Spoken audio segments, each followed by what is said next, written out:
Welcome back, and in today's video I'll guide you through the process on how you can install a chess clock timer on your iPad.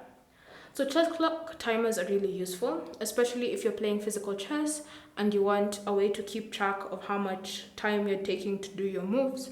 Then this can be a very simple solution. So to begin, start by opening the App Store.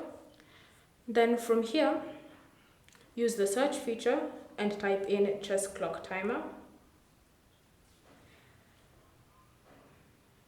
And then you should see loads of options for you to choose from in the search results.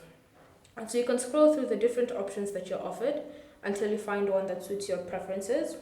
Then tap on the option that you've chosen to view the app details. From here, select Get, and after you've tapped on Get, you'll need to double click on the side key and use your Face ID or Apple password to confirm the installation. So as the app is installing, you can read through the app information. For example, you can read about the developer and the app size. You can also choose to see through the different previews that you're given, as well as read through any ratings and reviews. So once the app is installed, tap on Open to launch it. And then from here, you can now start using the timer.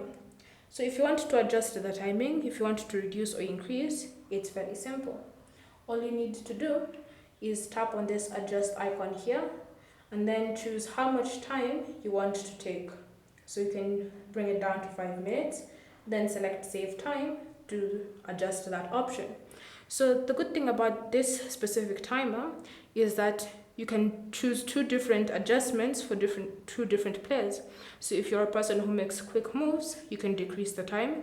And if you're a person who needs to take time deciding how you want to make a move, you can choose to increase. So it's up to you to decide who and how long each move is going to take. So now if you want to start the timing, it's fairly simple. Tap on either side so you can start timing by tapping here. And then the other player is supposed to move.